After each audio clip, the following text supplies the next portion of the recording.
Mesdames et messieurs, bonjour et bienvenue à cette première édition des actualités TVCO. Au cours des dernières semaines, pandémie oblige, nous avons présenté pas moins de 35 émissions qui portaient spécifiquement sur la pandémie et la crise que nous vivons. Après ces semaines, nous avons jugé à propos de changer un peu le ton de l'émission et de revenir à ce qui est essentiel pour une télévision communautaire, donc de parler de notre communauté et de revenir à parler de notre vie économique, à notre vie communautaire, à notre vie culturelle et de reprendre petit à petit le cours normal des choses en abordant les choses non pas sous l'angle de la COVID, mais en abordant les choses sous l'angle de la suite des choses, avec bien sûr une connotation COVID parce qu'il faut s'habituer à vivre avec cette pandémie. Donc, au cours des prochaines semaines, c'est ce qu'on va vous présenter maintenant. On va vous présenter une émission d'actualité.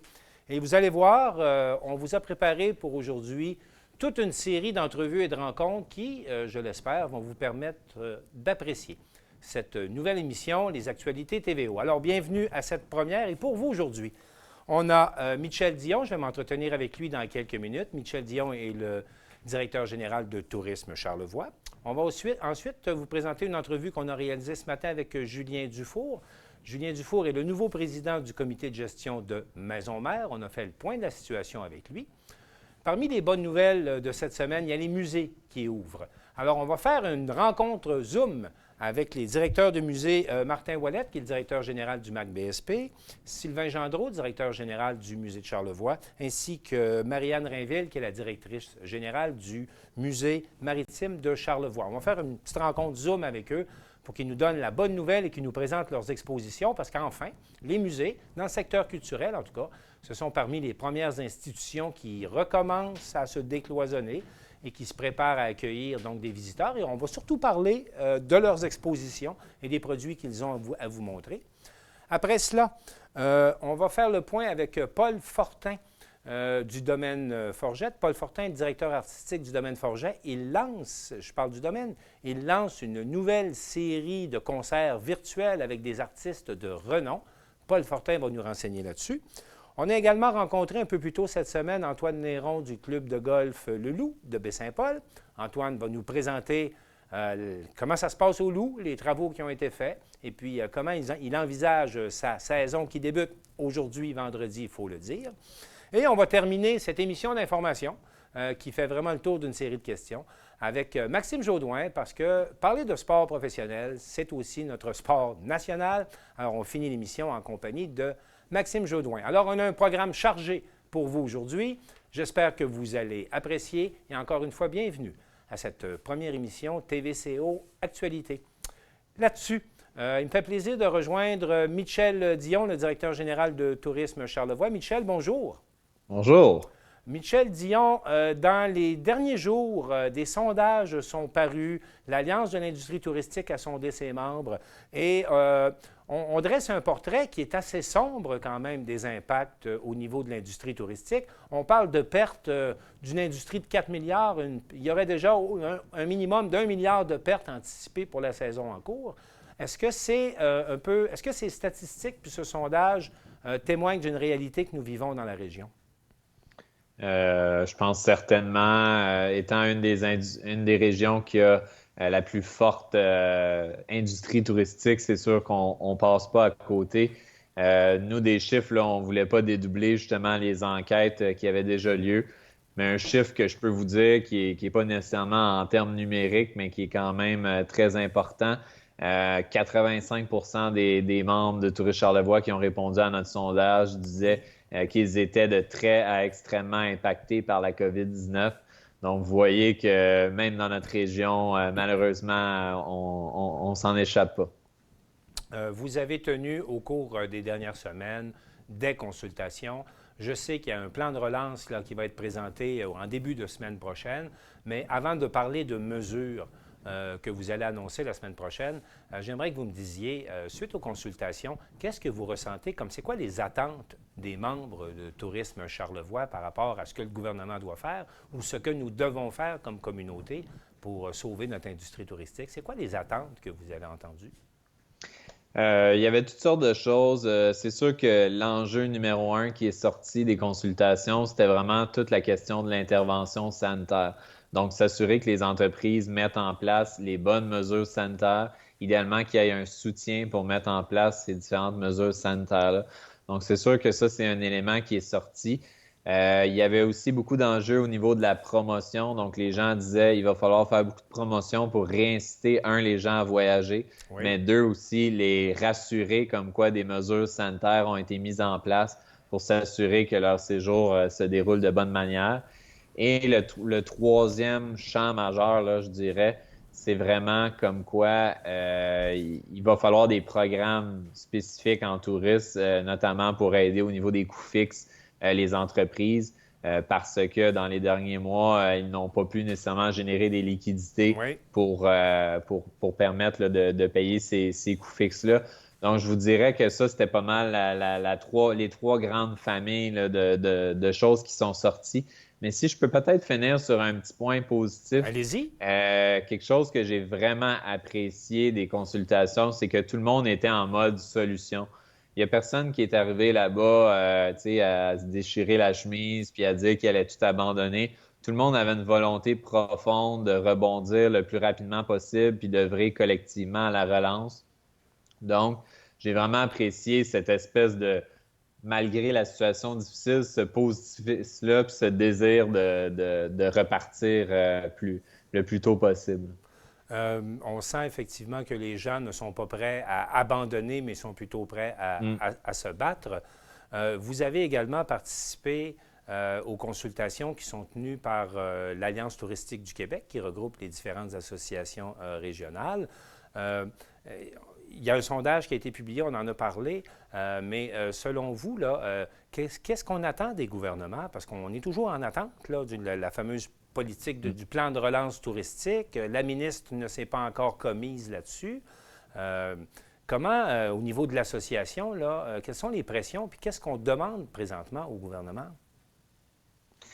Bien, en fait, au niveau du gouvernement, on sait qu'il travaille sur quelque chose, mais ce quelque chose-là en tant que tel n'a pas encore été dévoilé. Et depuis Donc, plusieurs semaines, c'est ça? Il travaille depuis plusieurs semaines là-dessus. Exact. Donc, je pense que, par exemple, du côté fédéral, il y a déjà beaucoup de belles choses qui ont été annoncées, notamment la prolongation de la subvention salariale d'Urgence du Canada. Oui. Ça, je pense que ça a été vraiment un très bon coup. Ce qui est demandé au niveau du gouvernement du Québec, c'est une espèce de fonds pour aider les entrepreneurs à payer leurs coûts fixes. C'est vraiment ça l'enjeu à très court terme. C'est des enjeux de liquidité, des gens qui ont perdu des réservations, donc ils ont eu des cancellations de masse. Ils n'ont pas pu faire de revenus pendant des mois. Donc, pour continuer d'opérer, bien, ils doivent évidemment payer leurs factures d'électricité, les taxes foncières, des choses comme ça. Et ces demandes-là sont actuellement acheminées au gouvernement du Québec. On comprend qu'il y a des discussions là-dessus actuellement. Oui, c'est ça. Puis je dirais qu'à date, on a une très bonne écoute, donc on est confiant là, que quelque chose va venir. Mais évidemment, c'est sûr que les entreprises ont hâte que ça vienne assez rapidement. Revenons à notre région. Le déconfinement commence, les campings vont ouvrir. On voyait cette semaine que les entreprises d'hébergement touristique reçoivent beaucoup d'appels. Il y a beaucoup de gens qui veulent s'en venir dans Charlevoix. Comment qualifieriez-vous notre niveau d'ouverture à l'étranger qui va venir de l'extérieur pour profiter de notre région? Comment les intervenants touristiques réagissent au fait qu'on va recommencer à accueillir des gens? Bien, je pense que la nouvelle de mercredi a été très bien accueillie. C'est sûr que elle n'était pas, c'était pas la, comment dire. On parle de la réouverture des campings? La réouverture des campings, des pourvoiries ainsi que des résidences de tourisme. Oui. Qui venaient s'ajouter évidemment aux institutions muséales puis à certaines infrastructures de plein air qui avaient déjà été annoncées. Donc, la nouvelle a été bien accueillie parce que ça sonnait un petit peu là, la continuation d'un retour progressif de l'industrie touristique. C'est sûr qu'il y a eu des mécontents, si je peux dire. Là, si je prends par exemple la restauration, Oui. mais c'est un pan important qui est manquant. Les gîtes, les auberges de jeunesse. Donc, c'est sûr, certains attraits, les activités de nature guidées, les croisières aux baleines. Les événements, bien sûr, C'est depuis ça, longtemps. les événements, effectivement. Donc, c'est sûr qu'il y a des grands manquants, Oui. mais au moins, ça sonne la cloche qu'il y a des choses quand même qui s'en viennent. Maintenant, notre degré d'ouverture, moi, je pense qu'au niveau des entreprises touristiques, les gens sont très, très, très ouverts. Si vous me posez la question au niveau de la population locale, Oui. moi, c'est sûr que je sens un certain vent de changement, là. J'ai l'impression qu'il y a plusieurs semaines, puis peut-être avec compréhension, on avait un portrait un peu plus sombre de la COVID-19. Les gens étaient un peu plus fermés, mais je suis beaucoup ce qui se passe sur les réseaux sociaux, puis c'est loin d'être uniforme, mais j'ai tout de même l'impression qu'il y a de plus en plus une ouverture à une reprise de l'industrie touristique. Je pense que les gens se rendent compte que c'est près de 30 des emplois en tourisme dans Absolument. Charlevoix. Puis que la saison, il y a plusieurs entreprises qui sont saisonnières, donc la saison passe très vite. Donc, on n'a pas nécessairement le luxe de recommencer juste au mois d'août ou au mois de septembre. Mhm. Donc, je sens qu'il y a quand même cet appui-là. Vous Mais je avez... crois qu'on a quand Oui. même un travail, excusez-moi de vous interrompre, je crois Allez-y, qu'on a allez-y. quand même un travail de véhiculer que les bonnes choses qui sont mises en place pour assurer un retour en entreprise puis un retour de l'activité qui soit dans les règles de l'art. Ça, je pense que c'est important. Vous avez, suite à vos consultations, préparé un plan de relance. Ce plan de Oui, relance-là a été déjà, il y a des présentations qui ont été faites au niveau des élus et au niveau des oui. partenaires. Vous allez lundi annoncer publiquement là, les éléments de votre plan de relance. Quelle est la réception que vous avez de la part des partenaires quand vous présentez les moyens que vous allez nous annoncer lundi? Est-ce que ça répond bien?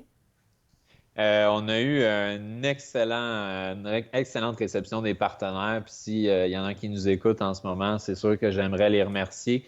Puis moi, nous, à Tourisme Charlevoix, quand on a travaillé sur le plan de relance, dès le départ, on s'est dit, on veut pas que ce soit le plan de relance de Tourisme Charlevoix, on veut que ce soit le plan de relance de l'industrie touristique de Et Charlevoix. est-ce que ça sera le cas? C'est vraiment, moi j'ai l'impression que c'est le cas, puis les partenaires sont derrière nous avec ça. Ils ont voulu apposer leur logo sur le plan, donc c'est vraiment le plan de la région et non le plan seulement de l'ATR. Et vous allez nous rendre ça public en début de semaine prochaine. Oui, exactement. Alors, je ne vous tirerai pas les verres du nez pour avoir les recommandations puis pour avoir les éléments du plan. On va le laisser venir. Mais en terminant, j'ai une dernière question. Qu'est-ce qui arrive à vos centres d'accueil, à Infotouristes? Est-ce que ça va être ouvert? Comment pouvez-vous nous dire, vous, Tourisme Charlevoix, là, vous avez une prestation de service en information que vous Oui. donnez à chaque année. Est-ce que les infotouristes vont être ouverts cette saison dans Charlevoix? Ça, c'est l'élément sur lequel on est après travailler. C'est sûr que pour répondre à cette question-là, il manque un gros morceau qui est le plan sanitaire spécifique aux lieux d'accueil au Québec. Donc, ce plan-là n'a pas encore été approuvé par la santé publique. Donc, c'est sûr que quand on va voir ce qu'on doit mettre en place, puis tout ça, là, ça sera plus facile de prendre une décision. Mais on a toujours dit à Tourisme Charlevoix qu'on ne voulait pas nécessairement couper en accueil aux visiteurs. Donc, ça va être très, très important pour nous que quelque forme que ça prenne, mais on va en parler lundi justement au niveau du plan de relance. Il va falloir maintenir un service d'accueil qui est efficace, qui est humain, puis qui va répondre, surtout que les gens vont avoir beaucoup, beaucoup, beaucoup de questions dans le contexte actuel. Bien, Michel Dion, on vous remercie. On va vous suivre de près pour les prochaines semaines pour voir comment va être accueilli votre plan de relance, puis surtout, quels sont les gestes concrets qui vont en découler. Alors, je vous remercie beaucoup pour aujourd'hui et je vous dis, Michel Dion, à bientôt. Merci à vous pour le temps. Merci. À bientôt. Alors, c'était Michel Dion, le directeur général de Tourisme Charlevoix. Notre deuxième invité aujourd'hui, c'est Julien Dufour. Julien Dufour est le nouveau président du comité de gestion de Maison-Mère. Il remplace Jean Fortin. Je me suis entretenu un petit peu plus tôt avec lui. On va faire le point avec lui, mais auparavant, Éric Chaput, reporter et réalisateur à TVCO, nous a fait un reportage à partir de nos archives, puis de tout ce qu'on a fait avec Maison Mère depuis quelques années ici, depuis au moins 3 ans, et pour nous placer vraiment le projet Maison Mère, qu'est-ce que c'est? Alors, on écoute d'abord le reportage préparé par Éric Chaput. Vous allez voir, c'est vraiment intéressant. Et par la suite, on va entendre l'entrevue que j'ai réalisée ce matin avec Julien Dufour, le nouveau président du comité de gestion de Maison Mère. Alors, à tout de suite.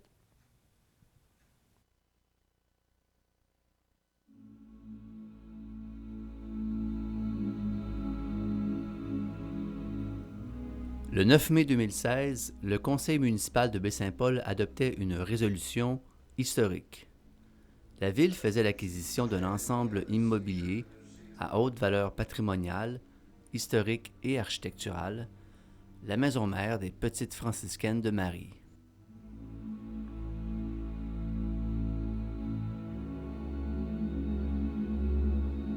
Le 7 décembre 2016, la Ville convoque les citoyens pour présenter ce qu'elle entend faire de son acquisition. La première à prendre la parole ce soir-là est Sœur Françoise, la mère supérieure des Petites Franciscaines. Elle rappelle ce que représente pour elle et ses consoeurs ce bâtiment qui, aujourd'hui, caractérise jusqu'au logo officiel de la Ville. Un regard reconnaissant nous permet de nous émerveiller devant l'héritage reçu, légué par nos fondatrices, conservé et transmis par nos devancières. Et nous sommes conscientes de l'importance de cet héritage. Et sa transmission nous incombe puisque nous sommes actuellement les détentrices et les gardiennes de cet héritage.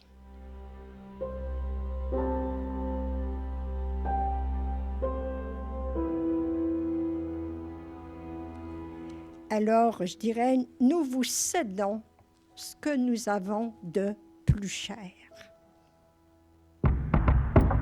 Le projet de la vente de la maison mère par les religieuses remonte à 2011.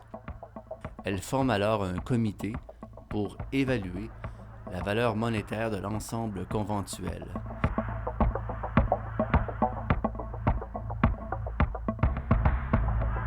Malgré un actif évalué à 4 millions de dollars, les acheteurs ne cognent pas à la porte. Les Petites Franciscaines, suite au fait que ça n'avançait pas trop vite, ça se battait pas à l'entrée pour venir acheter le complexe, hein? Les Petites Franciscaines ont demandé à d'autres personnes de recommencer, de rencontrer le milieu à nouveau, de voir comment ça pourrait se passer. Et une des personnes c'était monsieur de Montréal, M. Christian Iaccarini, qui avait été mandaté pour travailler avec ça. Et finalement, après sa rencontre avec les personnes, il est venu me voir à l'hôtel de ville pour me dire qu'il ne sentait pas...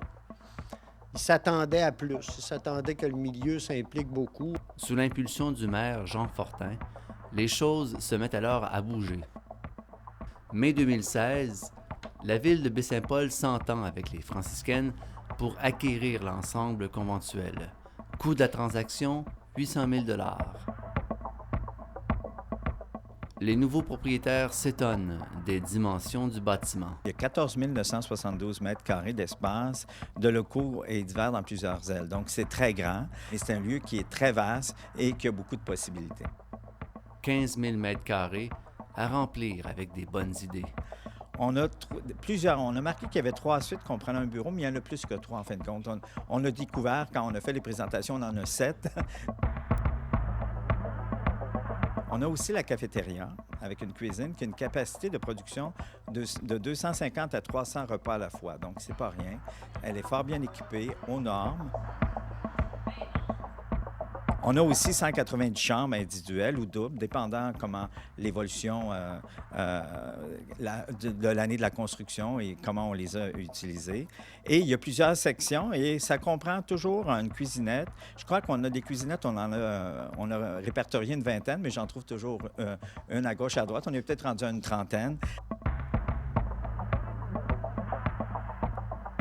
Et finalement, il y a une buanderie qui est totalement équipée d'appareils commerciaux, qui est de fort volume, des équipements de qualité en excellentes conditions.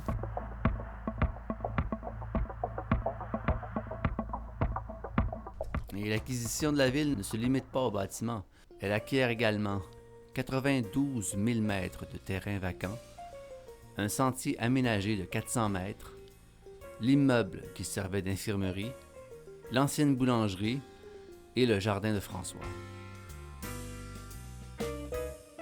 Dès le début, une chose est claire dans l'esprit du maire et des personnes impliquées dans le projet. Il ne s'agit pas simplement de préserver un bâtiment, il s'agit de lui donner une seconde vie. Dans la continuité de la mission des PFM, il y avait l'éducation qui était importante, le développement local et entrepreneurial. C'était déjà des éléments qui étaient présents dans la mission et la vision, ou davantage la mission des Petites Franciscaines de Marie. Puis nous, au départ, l'idée, c'est d'en faire un lieu, non pas un lieu statique de patrimoine, mais c'est de faire du patrimoine vivant. Partir d'un lieu qui est déjà très bien, qui nous a été remis par les Petites Franciscaines en très bon état, et d'en faire un outil de développement. Notre objectif, c'est d'en faire un outil de développement économique et qui nous permette aussi d'attirer des jeunes, d'en garder, d'en attirer. Le fait qu'il y a de nouveaux types d'entreprises qui peuvent naître autour de ça. Mai 2017. Une année s'est écoulée depuis l'acquisition. Conformément à la vision du maire et des comités fondateurs, ce sont 14 organismes qui habitent désormais les lieux et qui, dans un esprit d'innovation et de collaboration, contribuent à donner un second souffle à l'édifice aux trois clochers. Un succès donc, la maison mère? Pas tout à fait. Car si tous s'entendent pour saluer la conservation de l'édifice religieux, des voix s'élèvent pour remettre en question la rentabilité du projet. On emploie alors, dans les mots crus et forts des habitants de Charlevoix, la métaphore du paquebot. Des fois, les gens nous disent que c'est un gros paquebot, on n'avait pas besoin d'autant. Moi, des fois, je prends l'exemple de la petite famille qui s'achète qui, au lieu de s'acheter un voyageur, s'achète un autobus. Puis que tantôt, là, elle se dit, il va falloir que je me trouve des enfants à mettre dedans. Là, Février 2020. La ville convoque à nouveau ses citoyens. L'enthousiasme des premiers jours s'est quelque peu dissipé. On commence par un diagramme ici qui est en lien vraiment avec le premier objectif que je vous nommais au départ, qui est d'atteindre l'autonomie financière. C'était l'idée derrière le projet. Dès le départ, ça a été nommé. Et puis ici, ce qu'on voit, en fait, c'est la progression des revenus autonomes qui sont exprimés dans la ligne bleue en dessous. La ligne rouge exprime les dépenses d'une année à l'autre. Vous avez l'année 2017, 2018, 2019 et les prévisions pour 2020. Ce qui est intéressant ici, c'est de voir la croissance des revenus autonomes. Les revenus autonomes, c'est-à-dire les revenus qui proviennent de nos activités locatives, des pieds carrés qui sont occupés. Ce qu'on remarque ici, c'est l'écart entre les revenus et les revenus autonomes et les dépenses qui se resserrent d'une année à l'autre, et c'est ça qu'on cherche depuis le début. Dans le fond, si on se fie aux 3 dernières années, la tendance serait d'arriver à notre objectif d'autonomie financière là, d'ici les 2 à 3 prochaines années. Malgré ces prévisions optimistes, des citoyens remettent en doute la viabilité économique du projet. Si on se reporte il y a 3 ans, vos prévisions d'il y a 3 ans? Il y a 3 ans, nos prévisions étaient à améliorer la situation.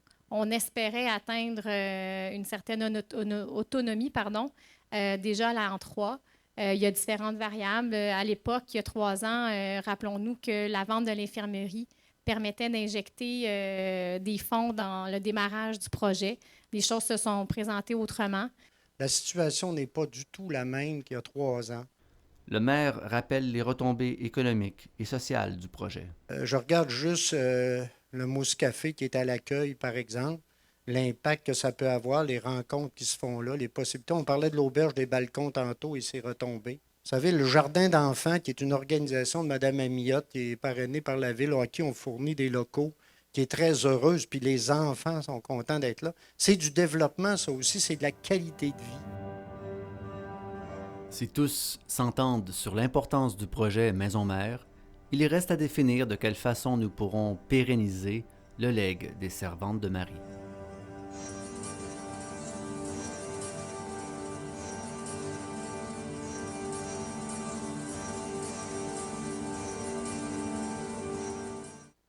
Julien Dufour, bienvenue sur les ondes de TVCO.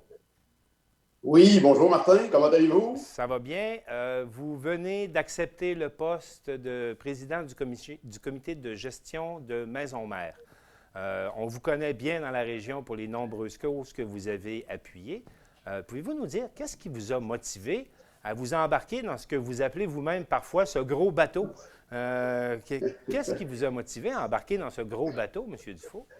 Oui, effectivement, un beau grand bateau, un beau grand défi. En fait, je suis de l'aventure depuis le tout début de la formation du comité de gestion. Alors, je sais très bien et je connais et je reconnais l'importance de Maison-Mère pour Baie-Saint-Paul et pour la communauté. Donc, pour moi, je pense que c'était très, très important d'assurer la continuité de Maison-Mère, en fait, du travail accompli jusqu'à ce jour. Oui. Et non, on comprend bien, Martin, vous savez, le travail, l'excellence du travail accompli par notre ancien président que je salue et que je remercie, M. Fortin. Donc, M. Fortin avait été suffisamment professionnel et très professionnel, d'ailleurs, comme toujours, oui. au sein du conseil d'administration il y a quelques mois déjà. Dites-moi, oui. Allez-y. Je veux vous interrompre parce que vous me parlez du maire Fortin. Il présidait le comité de gestion. Il était en même temps maire de Baie-Saint-Paul. On avait un peu l'impression qu'il était des deux côtés, là. Il était partie prenante et décideur. Qu'est-ce que ça change au niveau de la gestion puis au niveau de la structure organisationnelle, le fait que le maire, je vais le dire comme ça, retourne à l'hôtel de ville et reçoive des rapports du comité de gestion de la Maison-Mère? Qu'est-ce que ça change au point de vue de la gouvernance de l'organisation? Ben, en fait, je pense que ça, d'après et tous les commentaires que j'ai et toutes les discussions qu'on a eues au niveau du conseil d'administration, même les conseillers et même la communauté en général, toutes les félicitations et les commentaires positifs que j'ai reçus, tout le monde considérait que c'était comme salutaire pour le mieux-être et le bien-être de Maison-Mère de dépolitiser d'une certaine façon la gestion Maison-Mère. Oui. Alors, à partir, puis M. le maire pourra vous le confirmer si jamais vous avez l'occasion de lui en parler, à savoir que ce soit quelqu'un de la communauté hors politique qui assure la présidence du conseil d'administration. Donc, je pense que ça sera bonifiant, salutaire, et puis l'objectif étant, bien sûr, de gérer de façon rationnelle, en fait, notre motif au niveau du conseil d'administration et mes objectifs à moi, ce sera de gérer, bien sûr, de façon dépolitisée le plus possible Maison-Mère. Ensuite, évidemment, un contrôle très, très serré des dépenses. Oui. Et beaucoup mettre l'accent, Martin, sur le développement des affaires. Et tout ça, comme vous le savez, dans le respect de la mission, des valeurs de Maison-Mère. Donc, ce sera notre leitmotiv au niveau du conseil d'administration et on va travailler très fort là-dessus. Développer des affaires apparaît donc comme votre objectif premier parce que vous l'avez déjà mentionné, il y a quand même un déficit de fonctionnement là, qui est juste à lui seul, qui est un défi important là, pour vous. Tout à fait. Alors, effectivement, le défi demeure important parce que, et d'autant plus encore en cette période de pandémie, oui. où est-ce qu'on fonctionne un petit peu comme tout le monde au ralenti, on est en mode survie. Naturellement, Maison-Mère est impactée de façon directe en termes de revenus pour l'année en cours. De ce fait, j'aimerais d'ailleurs profiter de l'occasion pour vous mentionner un petit peu, compte tenu des nouvelles règles du gouvernement Legault, Maison-Mère, de façon officielle, sera réouvert la porte centrale, la porte principale, et nos locataires pourront réintégrer leurs locaux à partir du 1er juin. Bon, bonne nouvelle! Oui, très bonne nouvelle. On va commencer à avoir la vie à l'intérieur de Maison-Mère et ça, c'est extraordinaire. Et on va respecter, bien sûr, les plus grandes règles sanitaires en place. Et de ce fait, j'aimerais profiter de l'occasion pour souligner et remercier un bel exemple de coopération à l'intérieur de Maison-Mère parce que les fermières nous ont gentiment offert 60 masques. Que les 60 personnes qui travaillent et qui s'exécutent à l'intérieur de Maison-Mère pourront porter. Alors, je voudrais profiter de l'occasion pour les remercier. C'est vraiment un bel exemple. Alors, c'est formidable. Les fermières qui ont un très beau local à Maison-Mère. Oui, on est tellement fiers. Avec leur moulin en haut et tout ça, c'est vraiment bien. Exact. Et on est bien fiers, comme tous nos locataires, là, de les avoir à l'intérieur de nos murs. Savez-vous si le Café Mousse va pouvoir réouvrir également? Je crois pas, parce qu'évidemment, il y a encore, puis ça, on espère que ça se règle le plus rapidement possible. Je suis allé faire mon petit tour quand même en catimini la semaine dernière et je voyais Mme Tremblay qui travaillait à l'arrière des vitres là, qui étaient à dépoussiérer un peu et qui étaient à travailler pour une réouverture éventuelle qu'on espère sera le plus rapidement possible. Je crois que ça rentre dans la catégorie des restaurants, hein, c'est ça? Yes, restaurants. C'est plus difficile présentement dans cette pandémie. Effectivement, eux autres sont vraiment touchés, un peu comme tout ce qui est en hébergement, les balcons et aussi, évidemment, café, Mousse Café. Alors, on espère d'avoir des bonnes nouvelles dans ce sens-là le plus rapidement possible. Donc, ça, c'est pour le mieux de notre industrie. Hein. Donc, oui, absolument. Et réouverture, Maison-Mère, 1er juin, on va le dire comme ça, réouverture progressive, mais les locataires vont pouvoir commencer à reprofiter de ce lieu exceptionnel là, où ils peuvent avoir des bureaux. Mais vous parlez de développement des affaires. Une question me préoccupe, c'est celle de l'infirmerie. Ça fait 2 fois là, dans les dernières années que la Ville de Baie-Saint-Paul va en appel d'offres. Il n'y a pas de réponse à l'appel d'offres. Vous arrivez, vous me parlez de développement des affaires. J'ai le goût de vous demander, qu'est-ce que vous pouvez faire avec l'infirmerie? En fait, vous savez, Martin, le dossier de l'infirmerie relève directement du Conseil de ville. Alors, quand je parle de dépolitiser Maison-Mère, nous, on est le comité de gestion. Alors, on n'a aucun droit de regard sur les propriétaires. En fait, c'est la communauté qui est propriétaire, mais le conseil de ville, qui est un peu, d'une certaine façon, le fiduciaire du parc immobilier de la ville et de la communauté qui est dûment mandaté pour le faire, c'est eux qui prennent la décision. Et j'en sais pas vraiment beaucoup plus que vous à savoir... Donc, le comité de gestion n'a pas sous sa responsabilité la question de l'infirmerie. Pas du tout. Non, c'est-à-dire, oui, on a la responsabilité de la gestion de l'infirmerie comme la gestion de Maison-Mère proprement dit. Oui. Cependant, on n'a aucun droit de regard sur qu'est-ce qui va arriver avec l'infirmerie. Ce que j'en sais, c'est à peu près comme la communauté, ce que M. Fortin avait annoncé publiquement, à savoir qu'ils étaient en appel d'offres. Oui. C'est évident, ça ne se bouscule pas aux portes, mais je pense qu'il y a quand même de l'activité. Il pourrait quand même avoir des développements, du moins on le souhaite, mais encore une fois, c'est vraiment le conseil de ville qui a la décision et qui a la décision de qu'est-ce qui arrivera avec le parc, dont le parc des Franciscaines, dont fait partie l'infirmerie. Le parc des Franciscaines également. Donc, on parle de tous les terrains là, adjacents à Maison-Mère. Tout à fait. Vous avez la possibilité, je comprends bien que vous avez la possibilité d'y avoir de l'initiative, puis vous pouvez aller de l'avant sur certaines choses, mais la propriété et puis la décision quant au développement de ces espaces appartient à la Ville de Baie-Saint-Paul. Appartient à la Ville de Baie-Saint-Paul. Nous, on gère ce qui nous donne en gestion. Dans le fond, c'est l'entente qu'on a avec la Ville. Dites-moi, dans les derniers mois, il y avait un contentieux qui existait entre l'Auberge des Balcons et Maison-Mère. On a vu, là, il y a même eu des mises en demeure. Les partis, depuis ce temps-là, ont décidé de ne pas commenter, ce qu'on respecte. Là, les partis se sont parlé. Mais vous, en titre de nouveau président, pouvez-vous nous dire, pouvez-vous nous donner des informations là-dessus? Est-ce que ça se place, cette question entre le balcon? C'était des questions de location de chambre, là, on s'entend. Est-ce que la situation a évolué? Est-ce que vous pouvez commenter ça? Oui, bien en fait, vous savez, mais l'Auberge des Balcons et tous nos partenaires, tous nos locataires sont des partenaires importants. Oui. L'Auberge des Balcons, la même chose. Donc, on considère l'Auberge des Balcons comme un partenaire et un locataire très, très important. Naturellement, ils sont touchés actuellement de plein fouet, comme on le disait tantôt, par la crise.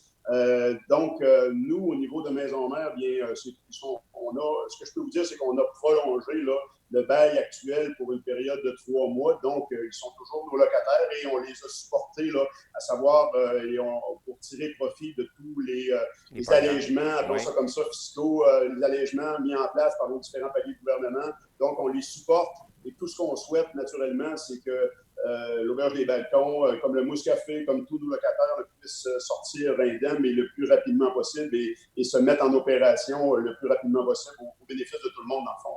Mais j'entends qu'avec un bail de 3 mois, les discussions doivent se poursuivre. Tout à fait. Les discussions se poursuivent sur un ton très positif, très constructif. Il y a des relations constantes entre les deux parties. Et encore une fois, ce qu'on souhaite, évidemment, c'est le mieux de l'Auberge des Balcons, parce qu'ils sont quand même importants comme tous les autres locataires. En terminant, Julien Dufault, quel est votre principal objectif pour l'année à venir? Bien, écoutez, c'est une bonne question. Effectivement, je peux vous dire que pour l'objectif, d'abord, dans un premier temps, c'est de respecter au niveau financier, nos prévisionnels qu'on a soumis à la Ville en début d'année. Naturellement, on ne savait pas ce qui nous attendait en mars, en avril, en mai. Cependant, je peux vous dire que pour rassurer la communauté, rassurer tout le monde, on va avoir des diminutions de revenus importantes. En contrepartie, on a agi, on a géré en bon père de famille de telle sorte qu'on a coupé les dépenses en conséquence et on va travailler très fort et je pense que ça s'aligne pour ça, à savoir respecter nos prévisionnels et soumettre un budget équilibré pour l'année en cours malgré ce qui nous touche actuellement de plein fouet. Donc, je pense que c'est bon. Le comité des finances et tout le monde travaille très fort dans ce sens. Alors, Julien Dufour, je vous le souhaite, ce budget équilibré. Je pense qu'il y a beaucoup de monde à Baie-Saint-Paul qui le souhaite également. Je vous remercie d'avoir été avec nous aujourd'hui. Il nous fera toujours plaisir de vous accueillir pour faire le point sur Maison-Mère. Et bonne chance dans vos nouveaux défis. Merci infiniment. Au plaisir. C'était donc l'entrevue que j'ai réalisée un peu plus tôt aujourd'hui avec Julien Dufour, qui nous parlait bien sûr de Maison-Mère. Dans le chapitre des bonnes nouvelles, du déconfinement, des choses qui commencent à ouvrir, on a nos 3 grandes institutions muséales dans Charlevoix, les 3 principales, il y en a d'autres, mais on a regroupé aujourd'hui nos 3 grandes institutions muséales de Charlevoix parce qu'on va enfin pouvoir retourner dans nos musées et recommencer à apprivoiser et côtoyer le beau et le bon. Donc, il me fait grand plaisir d'accueillir aujourd'hui Martin Ouellette, qui est directeur général au Musée d'art contemporain de Baie-Saint-Paul. Bonjour, M. Ouellette. Bonjour, bonjour, Martin. Enchanté. Sylvain Gendreau, directeur général du Musée de Charlevoix. Bonjour, Sylvain. Bonjour, bonjour. Bienvenue également. Et enfin, Mme Marianne Rainville. Bonjour, Mme Rainville. Vous êtes directrice générale au Musée maritime de Charlevoix. Bonjour, monsieur. Alors, à tout seigneur, tout honneur, on commence avec les femmes. Madame Rainville, j'aimerais d'abord que vous me parliez de la situation au Musée maritime. Comment vous préparez la saison qui va débuter? Puis vous pourriez peut-être me dire à partir de quand on va pouvoir recommencer à aller vous voir. Alors, je vous écoute là-dessus.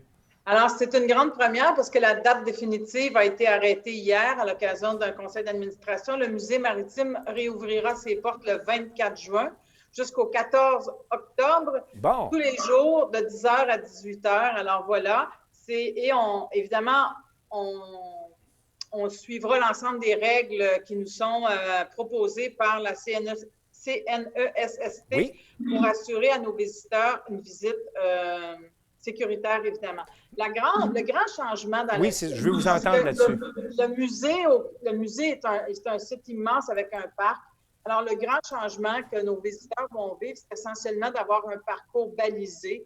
Donc, on ne pourra pas aller au gré de ses fantaisies, mais on devra suivre un parcours pour s'assurer d'une visite qui soit sécuritaire pour tout le monde.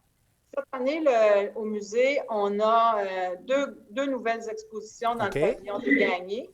Donc, au sous-sol, on a une exposition qu'on est content d'avoir qui s'appelle « Atlas des nuits américaines », qui est vous dites Atlas des nuits américaines. OK. C'est son titre, et c'est une exposition du photographe Nicolas Dufour-Laperrière, donc un enfant du village, qui présente des photographies travaillées, montées, de temps, de firmament et de photos de Charlevoix, tout ça dans un mix mélange, je dirais. Ah bon? Et pour assurer que le mix mélange soit encore plus inspirant, on a convié à participer à cette exposition-là 12 auteurs et écrivains du dimanche qui chacun commente une des photos.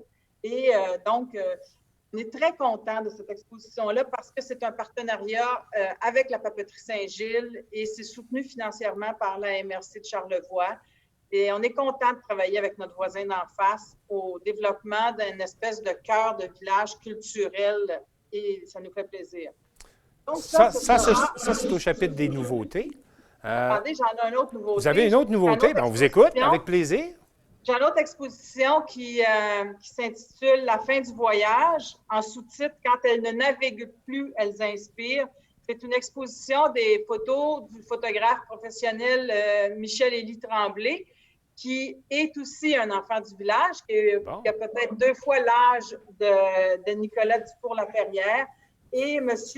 Tremblay visitait Charlevoix dans les années 70, entre autres avec sa caméra, et il photographiait les goélettes à l'échouage. C'est une exposition qui, moi, me plaît beaucoup parce qu'elle est pleine de nostalgie. Et il y a quelque chose de profond, de tellement beau dans les photos de Michel Lévy Tremblay. Ça me fait plaisir qu'on présente ça. Et son thème, c'est vraiment les goélettes au naufrage. Hein? La fin des voyages des goélettes. Oui, c'est ça. Et finalement, on a constitué une interprétation de l'épave de la Mont-Sainte-Marie dans notre pavillon d'accueil, en plein milieu du stationnement. Okay. L'idée étant d'offrir aux gens qui arrivent, souvent, ils commencent par passer au pavillon d'accueil pour aller se rafraîchir ou encore régler des besoins bien personnels. Et on leur prépare là une mise en bouche pour leur donner envie de rentrer dans notre musée, dans notre immense site avec l'accès au fleuve, etc. Donc on a une belle saison, nous, qui s'en vient. En se présentant au musée, on pourra bien sûr faire vos sentiers. Est-ce qu'on va pouvoir avoir accès également aux goélettes, aux bateaux qui sont en exposition? Oui. Donc, l'ensemble de votre offre est disponible, là. Oui, plus les nouvelles expositions, bien sûr. Oui, la grande différence avec les années passées pour les habitués, c'est qu'ici, c'est un musée où on peut toucher à tout et notamment donner l'impression aux enfants de conduire une goélette. Non, cependant, cette année, ça va être impossible. On ne pourra pas toucher aux artefacts du musée, que ce soit la roue du capitaine ou le compas ou je ne sais trop. Mais on pourra monter à bord des bateaux, bien évidemment. On pourra aussi apporter son pique-nique parce qu'on a des tables à pique-nique qui vont être en distanciation sociale, mais on pourra aussi apporter son pique-nique et venir passer une belle journée au musée maritime. Et on est à travailler sur des animations pour la famille parce que le conseil d'administration est bien conscient que nous devons offrir aux Charlevoisiens, à nos voisins des régions limitrophes, mais aussi à l'ensemble des Québécois, une offre à la hauteur du soutien qu'ils nous donnent depuis 40 ans. Madame Rainville, je vous souhaite une bonne saison. On est heureux de pouvoir aller vous visiter à compter du 24 juin, 10 h. À compter du 24 juin, 10 h, c'est une invitation qu'on lance à toute la région. En terminant, un petit mot bref. Comment vous envisagez votre saison? Vous la placez où, vos attentes là, par rapport à cette saison très spéciale qu'on va vivre? C'est quoi vos attentes? Je vais vous donner le dernier commentaire que j'ai eu de quelqu'un qui travaille dans le monde de la publicité, marketing, etc. Et elle me disait, vous allez avoir tellement de monde.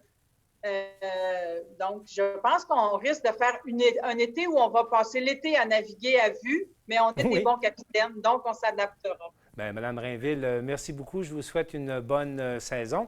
Et je m'en vais rejoindre tout de suite, merci encore, je m'en vais rejoindre tout de suite M. Martin Ouellette au Musée d'art contemporain. Alors, bonjour. Martin Ouellette, bonjour. Soyez le bienvenu. La COVID vous a frappé de plein fouet. Vous étiez en pleine exposition. Il y avait des choses, il y avait des programmes. On va commencer par les choses difficiles, si vous voulez. Vous avez dû annuler le symposium cette année, M. Ouellette? Oui, ça a été déchirant. Évidemment, il a fallu suivre les recommandations du gouvernement.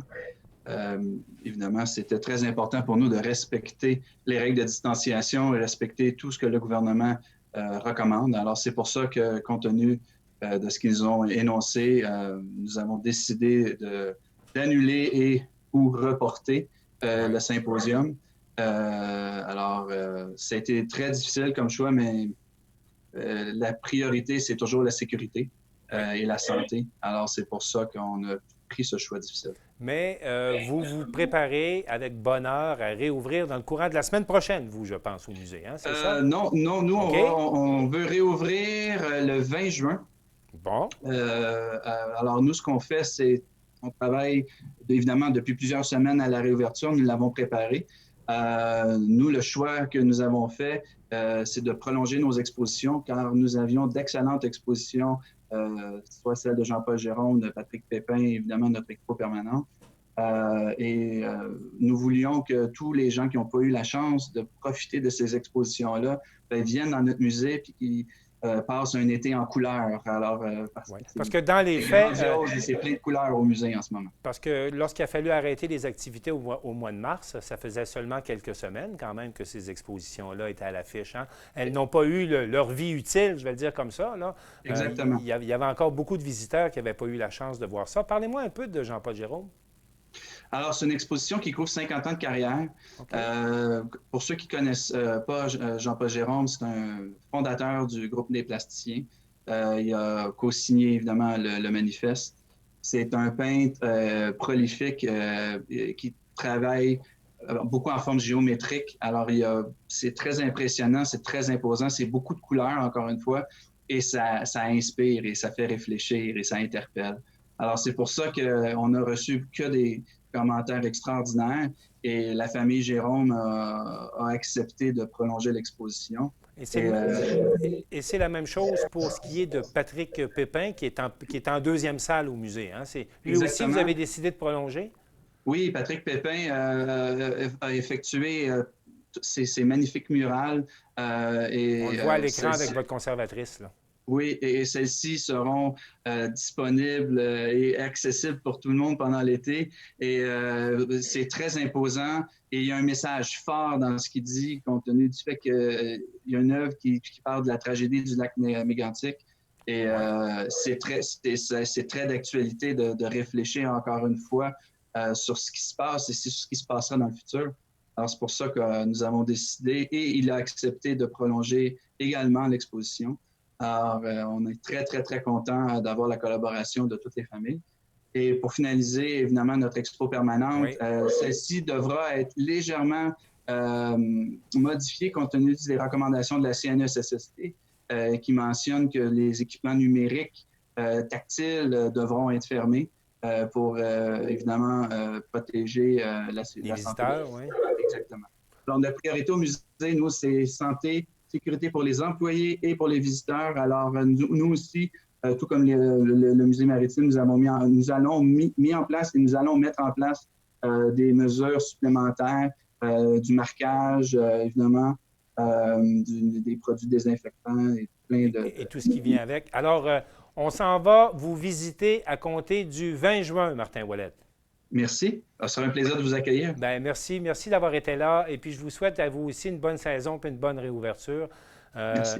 Je pense que la tranquillité, l'espèce de climat exceptionnel que vous offrez pour admirer des œuvres au musée pourra apporter certainement un sentiment de réconfort aux visiteurs qui iront se reposer chez vous. Et des journées comme aujourd'hui, en plus, vous êtes climatisé. Alors, ça devient intéressant d'aller faire un tour au Musée d'art contemporain. Je vous souhaite une bonne saison. Merci. Et je m'en vais rejoindre tout de suite. Sylvain Gendreau. Bonjour, Sylvain Gendreau. Vous êtes le directeur général. Oh, attendez un peu, je vais vous activer, si vous permettez. Je vous avais mis en muet. Bougez pas, on va faire ça. Peut-être du côté de votre écran, M. Gendreau, si vous voudriez activer votre micro également. Vous l'avez peut-être fermé. Voilà. Bonjour, Sylvain Gendreau. Oui, bonjour. Bonjour. Content de vous avoir en visage et en sonore. Sylvain Gendreau, comment se présente l'été au Musée de Charlevoix? Bien, effectivement, nous, on est heureux de rouvrir bientôt. Nous, on va rouvrir la semaine prochaine. On l'avait annoncé pour le 28, mais on a eu pas nécessairement un pépin, mais on attendait 2-3 éléments pour rendre l'endroit plus sécuritaire. Donc, on aura décalé d'une semaine pour le 5 juin. Donc, vous ouvrez à compter du 5 juin. Et qu'est-ce que vous nous offrez cet été? Donc, évidemment, la première semaine, on garde exactement les mêmes expositions qu'on avait. On avait Objet d'art et de merveille qui avait fini aussi abruptement, qui parle de l'art populaire. On le prolonge, on leur donne une opportunité de l'avoir pour la dernière semaine. Donc, ça, c'est important. Il va y avoir une semaine qu'on va la présenter. On est en train de faire une exposition dans le cadre du 30e anniversaire qui est fait avec les résidents de Charlevoix. Donc, on demande aux gens depuis lundi on l'appelle l'exposition qui fait du bien. Donc, on veut que les gens nous disent ceux qui connaissent notre collection, ceux qui ont vécu des situations pas nécessairement difficiles, mais c'est quoi qui les a réconfortés? Qu'est-ce qui les a fait plaisir durant le temps du déconfinement? Et on a des suggestions assez extraordinaires. Donc, l'exposition, elle est faite avec eux, mais pour eux aussi ou pour vous. Là, vous me dites que vous avez trouvé un moyen de rendre accessible pour faire des choix votre collection. Comment ça fonctionne? On prend leur inspiration, leur idée. Évidemment, on ne peut pas faire visiter toutes les réserves dans le contexte qu'on est là. Par contre, on donne des idées à chaque jour et tout, et les gens disent oui, ça nous intéresserait et tout. Et on va monter une exposition qu'on va rendre colorée, ludique, évidemment qui va avoir différents aspects de notre collection. Il y a le côté historique, il y a le côté évidemment de l'art populaire qui est intéressant. Et à chaque mois, on va demander à un groupe d'aller de façon plus spécifique. Le premier, ça va être les anges gardiens pour dire qu'est-ce qui leur ferait plaisir de voir dans notre musée. Donc, le premier mois, ça va être eux. Après, on a les gens de la Chambre de commerce qu'on va demander. Et là, je voudrais juste comprendre comment ça va fonctionner. Les gens vont voir un catalogue, oui? Comment ça va fonctionner? À chaque occasion, il y en a des fois qui connaissent beaucoup notre musée, d'autres moins. Ils vont nous donner leur inspiration, leur goût. Il y en a qui peuvent être très précis, d'autres plus générales. Je vais vous expliquer un peu, comme quelqu'un nous a dit, et pas quelqu'un, plusieurs personnes nous ont dit, nous, là, qu'est-ce qui nous a fait plaisir ces derniers mois, c'est la bouffe. Donc, on sait qu'on a tous pris un petit peu de kilos ces derniers temps. Et donc, les gens disaient, nous, là, ça nous a réconfortés et tout. Et les gens se sont mis dans les livres de recettes, les choses comme ça. Donc, on est en train de regarder les éléments qui seraient dans notre collection, qui rappelleraient ça de façon intéressante, ludique, et pour que les gens se rappellent de ça d'une façon pas nécessairement humoristique, mais une question d'histoire. Comme par exemple, on a des vieux livres de recettes, donc on va travailler un peu avec des choses comme ça. Oui, si vous permettez, ces expositions sur mesure, ça, c'est pas ce qui commence à compter de la semaine prochaine. Hein? Les expositions sur mesure, ça commence à quelle date, ça? La deuxième semaine de juillet, le 5 ou le 6 juillet. Sylvain Gendreau, j'aimerais, puis je vais vous faire parler peut-être pour les 3 musées, je sais que c'est des situations différentes, mais il y a une question qu'on n'a pas abordée que je voulais quand même voir. Vous tenez tous à votre façon des activités de financement en temps normal. Ces activités de financement-là sont importantes pour vos revenus. Je sais que de votre côté, vous n'aurez pas votre tournoi de golf Jackie cette année. On n'aura rien, dans le fond, là, soyons clairs. On ne fait aucune activité. Il n'y a aucune activité de financement. Je voudrais savoir, qu'est-ce que ça représente? Comment on fait face à une situation comme ça, alors qu'année après année, chacun de vous, les musées, là, vous avez à aller chercher des revenus autonomes puis faire des activités de financement. Cette année, il n'y en a pas. Est-ce que c'est possible à combler, ça? Est-ce qu'on peut combler le tout? Là, si vous voulez, je peux peut-être, les autres peuvent vous je vais les activer également, les autres. Là. Je vais vous inviter si vous voulez intervenir également, les autres. Mais Sylvain, on vous écoute. Juste pour vous dire que nous, on a toujours 3 activités d'importance qu'on fait à chaque année de financement. Bien évidemment, comme Martin disait tantôt, le symposium, les rassemblements sont interdits, entre guillemets, pour un côté qu'on comprend fort bien au niveau de la santé publique. Bien, c'est la même chose pour les activités que l'on avait. Donc, nous, comment on va le combler? Bien, on y va un peu d'imagination pour l'instant, mais l'argent ne pousse pas dans les arbres, on le sait fort bien. On a quand même une partie de la majorité des musées, c'est à peu près de 50 à 60 des budgets qui viennent de nos entrées, des ventes à la boutique et du financement. Donc, c'est sûr que ça va être un peu plus difficile cette année, mais nous, on a fait un budget qu'on a une grosse marge de manœuvre, je pense, de 1 200 $. Vous voyez qu'on a tout réduit nos dépenses. Oui, on voit. On s'est travaillé de cette façon-là, et c'est très difficile. Puis on verra un peu comment, au cours de l'année, on pourra faire d'autres types d'activités. Mais pour l'instant, c'est un petit peu difficile à dire demain matin qu'est-ce qu'on va faire parce que les situations évoluent beaucoup. Madame Rainville, là-dessus, oui? Oui, mais toute la question... j'allais dire de la bienfaisance, c'est une question qui est extrêmement préoccupante pour l'ensemble de la société actuellement. Puis on sait très bien que nos grands donateurs sont extrêmement sollicités et vont tous, nous on a parlé avec plusieurs de nos donateurs, être tous centrés sur le caritatif et quand il y a des gens qui fréquentent au taux où on est rendu, les banques alimentaires partout. Mais moi, je pense que je peux parler pour un bon nombre de musées. Ce n'est pas tant cette année que ça va cogner très dur, mais ça va plus dans la prochaine année, en 2021-2022, si la crise devait se perpétuer. Parce que là, ça va devenir toujours de plus en plus difficile. Ça, c'est une chose. Par ailleurs, ce qu'on ne peut pas mesurer cette année, c'est nos entrées. Donc, est-ce que l'achalandage de nos institutions nous amènera une liberté économique plus grande? Est-ce que si on nous le promet que les Québécois vont être au Québec cette année et que le secteur de la culture a une offre diminuée, bien évidemment que peut-être que nos musées, malheureusement, seront chanceux d'être parmi les lieux ouverts, accessibles, etc. Mais on vous le souhaite, hein? Mais ça va être très dur. Et on n'a aucune éducation de la part du ministère de la Culture ou de Patrimoine Canada à l'effet qu'on va appuyer d'une façon ou d'une autre nos institutions muséales qui ne peuvent pas faire leur activité de bienfaisance. Je vais passer la parole là-dessus à Martin Ouellette au Musée d'art contemporain. Vous avez quand même des représentations, sans aucun doute, tous les musées qui travaillent ensemble, il y a des représentations qui sont faites présentement au ministère de la Culture. Vous en êtes rendu où de ce côté-là? En conclusion, pour ce segment avec vous autres, les musées? Bien, je peux vous résumer ça. Je pense que les deux autres directeurs ont expliqué exactement où on se situe en ce moment. Mais oui, effectivement, on travaille avec plusieurs comités, dont avec la SMQ, ainsi le ministère de la Culture. Mais évidemment, les cocktails de financement, les activités de financement c'est des sommes tellement importantes pour nos activités et aussi pour nos opérations courantes et pour tout ce qu'on fait durant l'année. Et Mme Rainville l'a bien dit, on va être capable de passer au travers de l'été, mais qu'arrivera-t-il quand on sera rendu en octobre, en novembre, en décembre? Là, ça deviendra plus compliqué pour tout le monde ici. Et moi, j'aimerais ajouter là-dessus, si c'est possible, une petite... Oui, en conclusion, Mme Rainville. De la redéfinition que la COVID et cette crise sanitaire majeure mondiale va amener une redéfinition de notre société, puis peut-être même une redéfinition de la façon d'être. Et dans cette redéfinition-là, il va y avoir plein d'enjeux qui vont se poser à nous, mais il va y avoir entre autres l'enjeu culturel. Et notamment, on entend déjà nos collègues et amis, les artistes, là, puis eux autres sont aussi, je pense, en pire situation que les musées.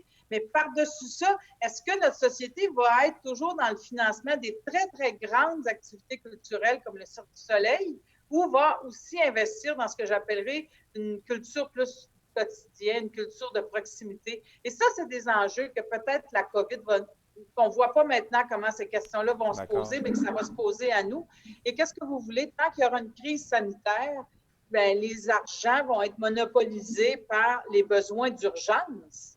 On ne peut pas être en train de faire une guerre et en même temps être en train d'investir dans des secteurs qui peuvent attendre un peu. Et nous sommes un secteur prétendument pouvant attendre un peu. Alors, on se reparlera de cette situation-là. Je trouve que c'est bien éclairant de dire oui, bien, c'est sûr, on se fait un pont pour cet été, mais il y a des questions financières importantes qui vont se poser à compter de l'automne prochain par rapport à vos budgets réguliers et aux activités de financement que vous faites. Mais entre-temps, j'aimerais d'abord vous remercier.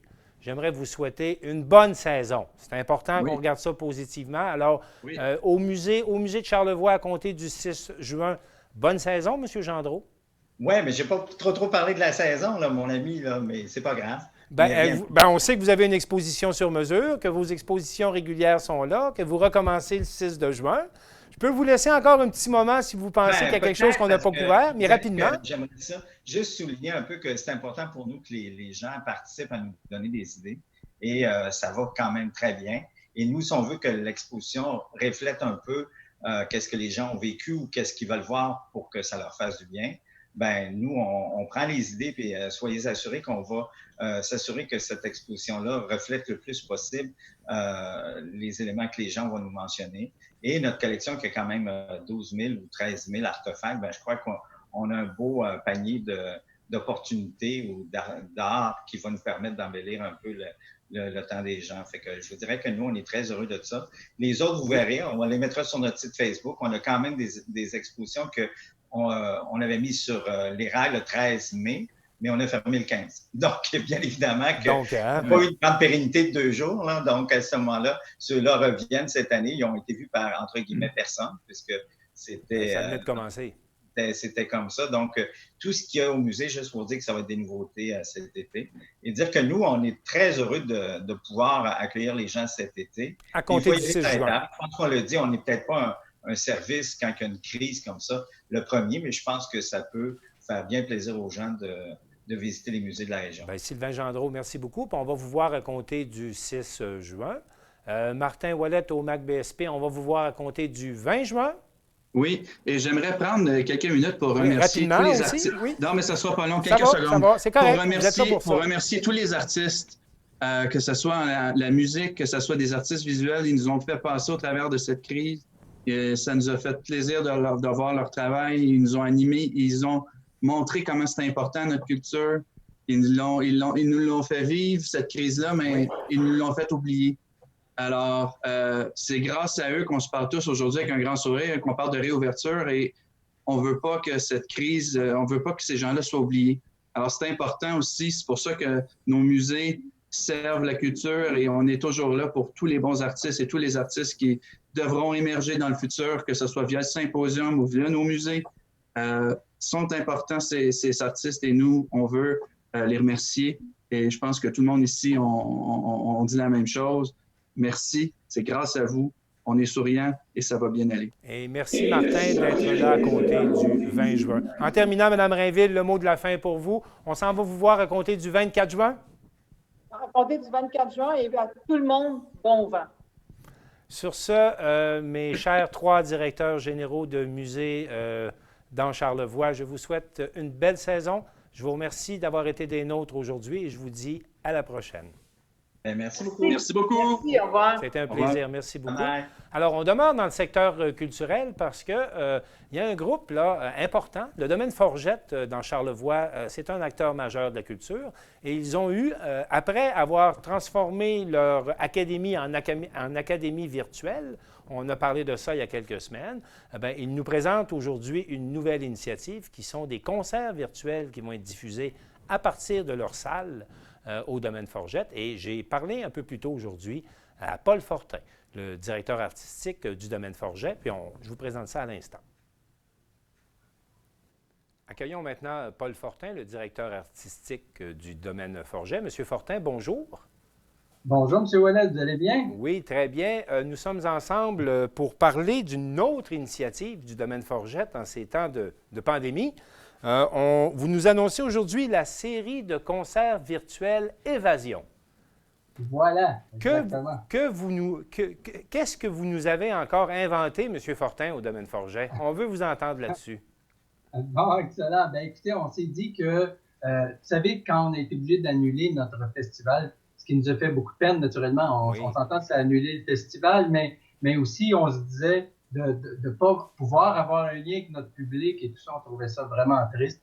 Alors, on s'est dit qu'il faut faire quelque chose pour notre public, faut lui donner un peu de joie durant cette pandémie. Alors, j'ai contacté plusieurs de nos artistes qui sont des gens qui sont attachés au domaine et ils ont été vraiment extraordinaires et ils ont accepté de faire partie de cette série. Donc, on va avoir 3 beaux concerts qui vont être 3 dimanches. Dimanche le 14 juin, dimanche le 12 juillet et dimanche le 2 août. Et ça va être à 17h. Donc, les gens pourront, chez eux, en toute sécurité, prendre un verre de vin le dimanche à 17h oui.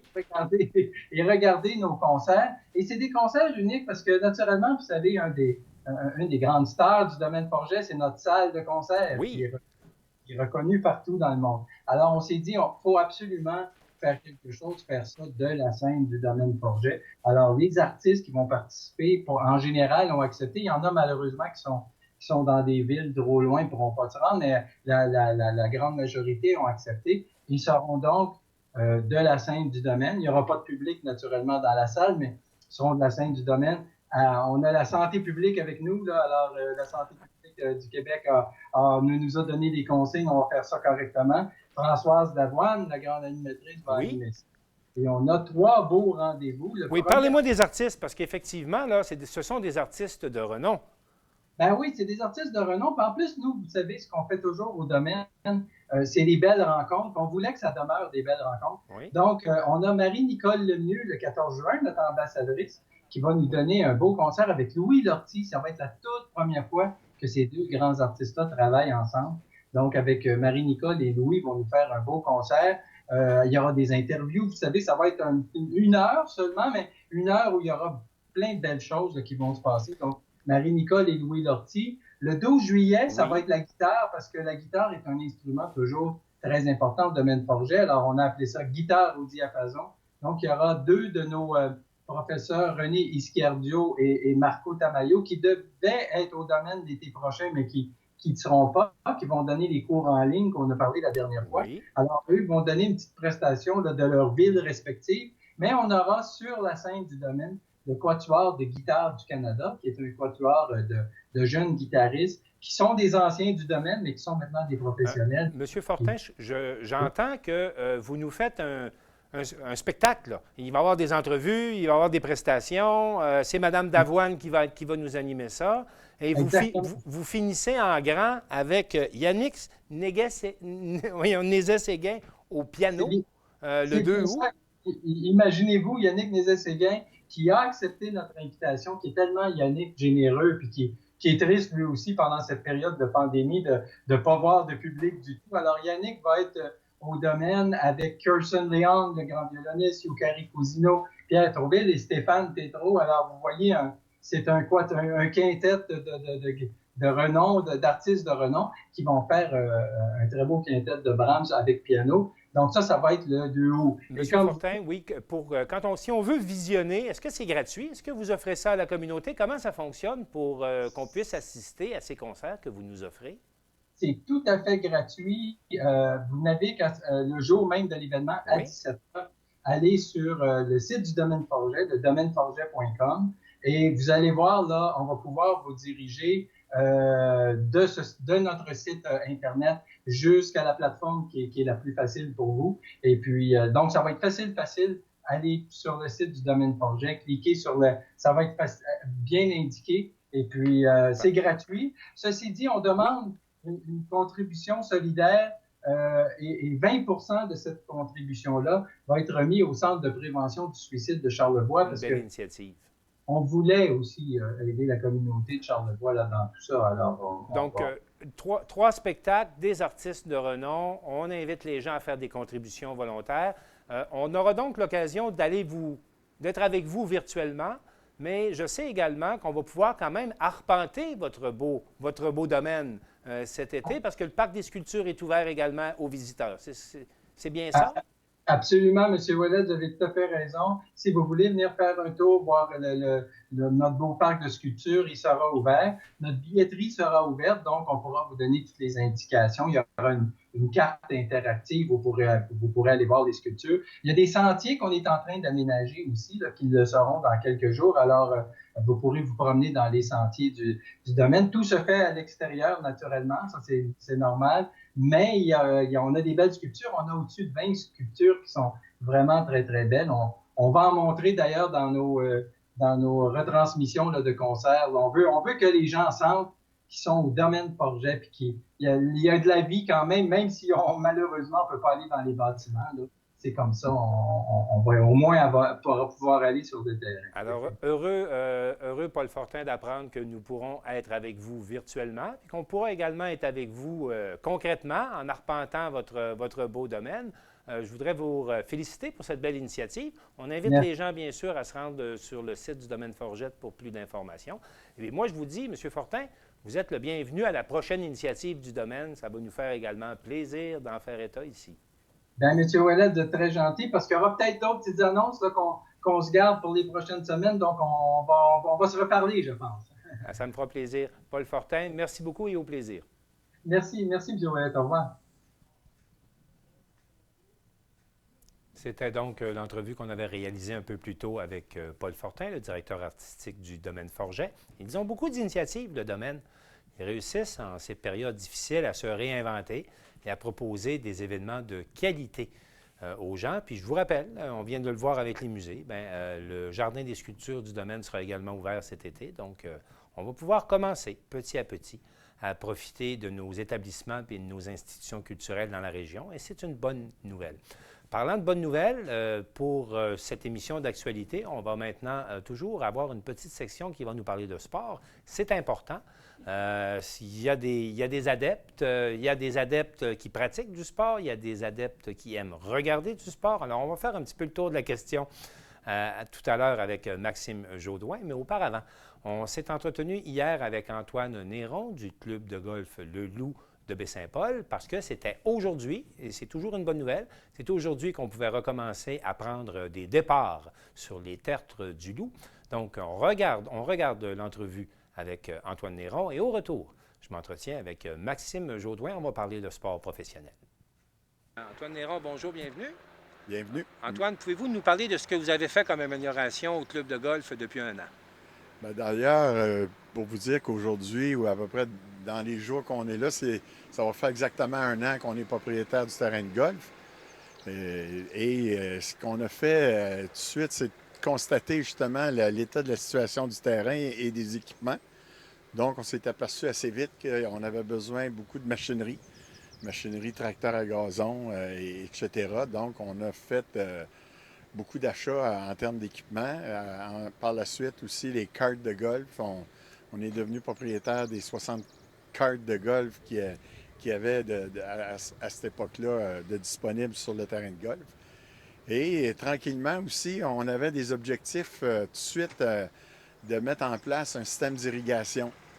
Parce que l'irrigation aussi, avec les sécheresses qu'on connaît depuis quelques années en été, l'irrigation, c'est un peu comme de la neige artificielle d'un centre de ski. Tu ne peux plus t'en passer. Et ça prend quelque chose de performant qui est efficace.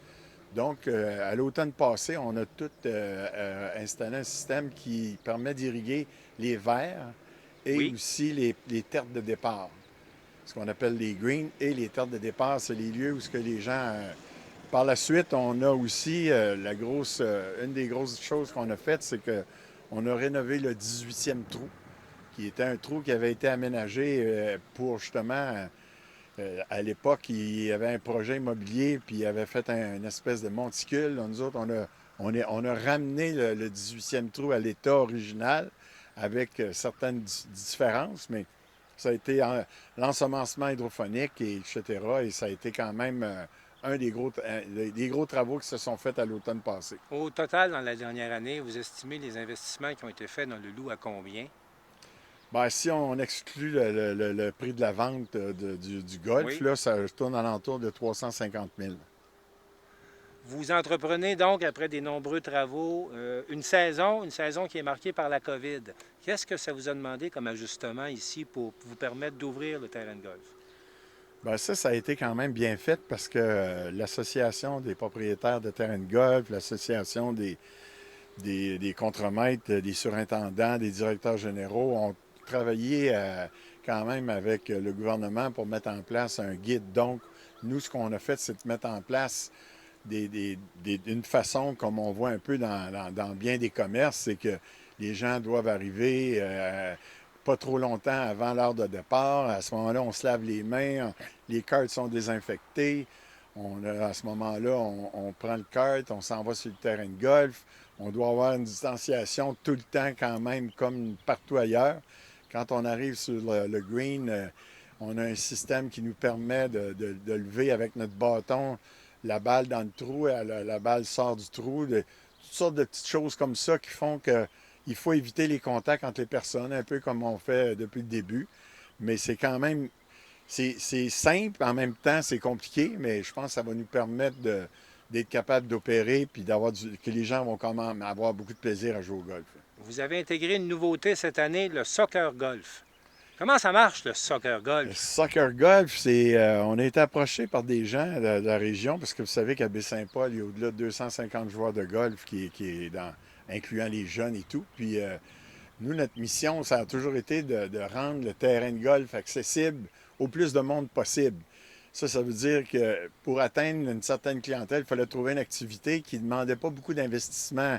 Parce qu'un sac de golf, puis c'est un jeu que pour les jeunes, il a l'air plutôt un petit peu difficile parce que ça demande des fois beaucoup de précision, dur à apprendre. Tandis que dans le soccer golf, ce qui est intéressant, c'est un foursome de golf. Dans le fond, il y a 4 personnes qui partent avec chacun leur ballon.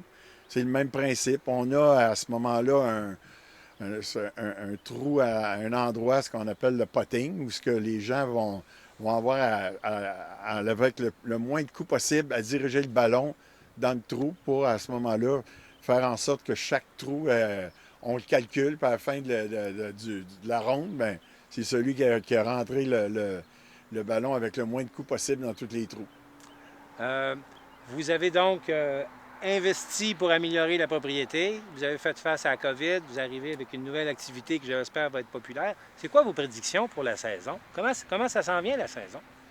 Bien, écoutez, nous autres, ce qu'on espérait, puis c'est ce qui se passe, on s'était fait dire que cette année, pas de baseball, pas de soccer en équipe et tout ça, on espérait, puis que les gens, à ce moment-là, se mettent peut-être à revenir au golf ou alors le billet de saison, qui est enfin quand même une clientèle locale, on a une augmentation d'au-delà de 35 %. Fait qu'on a passé le cap d'au-dessus de 100 membres, qui était quand même un objectif qu'on espérait avoir d'ici quelques années, le fait de l'atteindre tout de suite la deuxième année. Et l'industrie touristique étant ce qu'elle est, on ne sait jamais ce qui peut arriver. Va-t-on avoir des touristes? Va-t-on pas en avoir? Moi, j'ai toujours été un gars positif. Depuis 40 ans, je suis dans l'industrie touristique, puis on est dans la plus belle région touristique au Québec. Donc, j'ai confiance qu'on va quand même avoir des gens qui vont venir voir les paysages du terrain de golf, puis pouvoir participer justement à une belle ronde de golf sur le golf Le Loup. Antoine Néron, merci beaucoup. Merci beaucoup. Merci beaucoup. Alors, j'accueille maintenant Maxime Jaudoin. On va parler de sport en compagnie de Maxime Jaudoin. Maxime, bonjour. Bonjour. Rebienvenue dans le studio, mais cette fois-ci aux actualités TVCO. Oui, actualité, on ne pensait pas se rendre là, mais on est dans une petite portion, donc c'est un petit velours. On est rendu au volet positif de la chose. Et voilà. On commence à parler de comment on recommence à vivre et comment les choses se passent. On vient d'entendre Antoine Néron là, du Club Le Loup de Baie-Saint-Paul qui réouvrait aujourd'hui, mais c'est pas le seul. Il y en a d'autres qui ouvrent dans la région des clubs de golf. Là. Absolument. Bien, à compter d'aujourd'hui, le 29 mai, on a le Loup, on a le Murray Bay à la Malbaie. Oui. C'est les deux. Et j'ai l'honneur et le plaisir de vous apprendre qu'à compter du 5 juin, vendredi prochain, ce sera au tour du Manoir Richelieu d'ouvrir ses portes officiellement. Donc, dès aujourd'hui, 2 terrains de golf. Oui. Puis la semaine prochaine, nos 3 terrains de golf sont ouverts. C'est exactement ça que je voulais dire, comme tu l'as mentionné. Donc, le 5 juin, tout le monde sera en opération. Donc, pour le manoir, on parle également accès au terrain, au champ de pratique et à la boutique. Et là, on parle pas juste 2-3 jours, c'est à tous les jours que le golf du manoir va être accessible pour les gens de la région. Qui est un des plus beaux golfs du Québec. Oui, bien honnêtement, je ne m'attends pas de le dire. On n'enlève rien aux autres, mais le golf du manoir... le golf du manoir, quand on dit la crème de la crème, sans enlever rien aux autres, là, mais c'est un petit peu ça, faut que je l'avoue. Et il y a d'autres sports également qui se déconfinent. On a parlé de tennis pour la ville de Baie-Saint-Paul. Oui, donc les terrains de tennis qui, dès maintenant, sont ouverts au public. Par contre, on parle de réservation seulement et c'est obligatoire d'en avoir une. Parce que déjà, sur un terrain de tennis, on pouvait arriver à qui mieux et dire le terrain est libre, parfait, on va jouer, puis on a du plaisir. Mais maintenant, à cause des règlements, c'est plus ça. Donc là, on doit réserver obligatoirement pour, évidemment, aller jouer sur le terrain de tennis. Est-ce que c'est gratuit? Justement, c'est là que j'arrivais. C'est gratuit, comme tu l'as mentionné. Donc, c'est gratuit, par contre, jusqu'au 8 juin. Ça sera gratuit. Et après ça, là, ça va tomber sur réservation aux membres et pour les non-membres. Alors, pour ceux qui voudraient devenir membres, sur 19 semaines, on parle d'une passe au coût de 141 $ par personne. Mais 19 semaines, là, ça, c'est pratiquement peut-être un bon 4 mois. Oui, ça nous amène facile presque au début octobre. Oui, exactement. Donc, au début, je trouvais que le coût était quand même élevé, mais quand on dit 140 $ pour 19 semaines, c'est quand même, ça se rend bien. Ça se rend bien. Et ça nous permet de pratiquer nos sports. Il y a d'autres choses aussi qui ont ouvert, des sports plus, je dirais, de plein air. Là. Les randonnées sont ouvertes également. Absolument. Puis on commence à voir de plus en plus de gens aussi qui commencent tranquillement, pas vite, à se remettre en activité sportive. Oui, donc écoutez, le déconfinement, même là, cette semaine, justement, avant l'émission, j'ai entendu dire que là, pour le deck hockey également, on commençait à avoir des mesures sanitaires de mis en place pour pouvoir le jouer. Bon, là, par contre, côté sportif, j'ai trouvé que, on dit toujours des fois, ça peut être un petit peu exagéré pour tel sport, mais bon, on y va tranquillement, ça, il faut l'avouer, et plus ça va aller, si ça va bien, je pense qu'on va commencer là, à y aller à la bonne étude. On est sur le chemin du retour pour ce qui est de nous ici en région puis dans notre confinement, mais il y a toute une grosse ligue qui est vraiment sur le chemin du retour, puis on en parle à chaque semaine. On a enfin une date de début de saison à la Ligue nationale de hockey. Mais avant d'aller là, comment ça va se passer, là? Dites-moi ce que la Ligue nationale a décidé. Bien, la Ligue nationale a décidé de enfin, on a les dates de retour parce que ça fait à peu près 4 émissions que j'en parle, que ça s'en vient. Donc là, oui, on a les dates et officiellement, c'est un scénario à 24 équipes qui a été approuvé par 29 des 31 dirigeants de la Ligue, donc pratiquement plus qu'à 95 % de la majorité. Il y a 2 équipes qui ont voté contre et on peut les dire, c'est Tampa Bay et la Caroline. Mais tout le restant, on a voté pour à 100 %. Ça, c'est la bonne nouvelle. Donc, les équipes, puis ça, je comprends que c'est les joueurs également, puis les propriétaires d'équipes, les joueurs, tout le monde est d'accord. Puis ça recommence quand? Alors là, les dates, justement, la première date, c'est le 26 juin. Qu'on va commencer. Là, on parle tout d'abord ici de la phase 1 pour la loterie, parce qu'il n'y a pas que le hockey, il y a le repêchage, les agents libres, donc c'est tout ça qu'il faut prendre en ligne de compte. Alors, le 26 juin, phase 1 de la loterie, pour voir un peu, bon là, comment est-ce qu'on va repêcher, quelle équipe va avoir des chances, 1, 2, 3 pour déterminer l'ordre. Ça, c'est le principe. Par la suite, début juillet, on ouvre les camps d'entraînement pour les 24 équipes qui vont y participer. Donc là, cette date-là, tout le monde va pouvoir aller jouer en bonne et due forme. Le Canadien a reçu également le hockey du gouvernement pour réouvrir son centre de complexe à Brossard.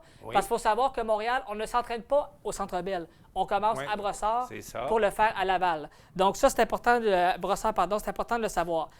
Fin juillet, et là, c'est là que ça commence, fin juillet, début des matchs de qualification 3 de 5 pour les équipes en qualification et pour les têtes d'affiche aussi qui vont se faire un petit tournoi à la ronde, comme on appelle, pour se dégourdir. Parce que là, sur 24 équipes, il y en a qui passent au deuxième tour, mais il y en a combien qui doivent jouer des 3 de 5 pour savoir s'ils ont le droit de continuer? Oui, bien là, sur 24 équipes, on a 2 fois 4 équipes, ce qui veut dire 8 équipes qui, eux, ont les têtes d'affiche. Les laisser passer. Oui, exactement. Et le restant, donc là, rapidement, je pense 16 équipes.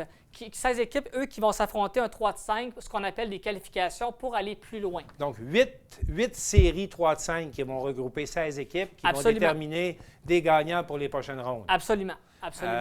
Est-ce qu'on va soulever la Coupe Stanley au mois de septembre, au mois d'octobre? Bien oui, écoutez, là, présentement, la première ronde des séries officielles va commencer au mois d'août. Ça, c'est au mois d'août, c'est officiel. Donc, fin juillet, le début des rondes préliminaires. Et au début août, là, c'est, entre guillemets, les vraies rondes un peu qui vont commencer, je vais le dire comme ça. Et c'est sûr également que quand on regarde ici, fin septembre, début octobre, on a le repêchage. Donc, la Coupe Stanley, honnêtement, je vous dirais que dans le mois d'août, ça va se décerner. Ça va être assez spécial. Pensez-vous que le public va être au rendez-vous, Maxime Jourdouin? Bien, écoutez, tu sais, oui, on a souvent critiqué le fait que c'est trop long, c'est l'été, on veut être dehors, on veut le beau temps, on veut le barbecue, mais quand même, moi, j'ai bonne conscience que 95 % des gens, entre guillemets, qui critiquent la décision, je suis persuadé que ça va être les premiers à regarder le sport quand ça va arriver. Et honnêtement, moi, ça va me rappeler un souvenir d'un temps où j'étais plus jeune, où on finissait d'écouter le Canadien en sortant la télévision sur la galerie, parce qu'il faisait chaud, parce que le Canadien jouait au mois de mai et au mois de juin, ce qu'on n'a pas connu depuis quelques années. Absolument. Alors, de toute évidence, on va être capable d'écouter la Coupe Stanley sur nos tables à pique-nique cette année? Oui, et honnêtement, oui, c'est bien beau de passer des vieilles séries vintage sur les postes pour nous désennuyer. À un moment donné, comme tout partisan de sport, on aime ça, c'est agréable de revoir des souvenirs, mais on a aussi hâte, je pense, d'avoir, du hockey à jour, si je peux me permettre l'expression. Oui, on va se fier à vous également, Maxime Jourdouin, pour nous tenir à jour sur le hockey. Et également faire le tour dans le courant des prochaines semaines sur qu'est-ce qui arrive avec les autres grandes ligues. Merci beaucoup, Maxime Jourdouin. Bien, ça fait plaisir. Et pour mentionner qu'officiellement, le Canadien va affronter dans sa ronde de qualification les Penguins de Pittsburgh. Alors, pour ceux qui veulent peut-être faire des paris, est-ce que le CH va pouvoir battre les Pingouins, même si, logiquement, l'équipe ne mérite pas d'être là. Mais comme on dit, ça joue sur la glace et une fois qu'on est là, bien, pourquoi pas? Allons-y. Alors, avec cette pandémie, on aura appris que tout est possible, même dans le monde du sport. Et voilà, tout est possible pour nous aider. Merci beaucoup, Maxime Jourdouin. Merci. Bien apprécié. Alors, c'est tout pour notre émission d'actualité aujourd'hui. On espère que vous avez apprécié. On va vous revenir régulièrement pour faire de l'actualité puis pour vous présenter ce qui se passe dans la région. On a toujours le même mandat, faire briller notre communauté, que ce soit notre communauté économique, notre communauté culturelle ou encore notre communauté de groupes qui s'entraident et qui offrent différents services à notre population. Alors, je vous dis au plaisir, bon week-end et à la semaine prochaine.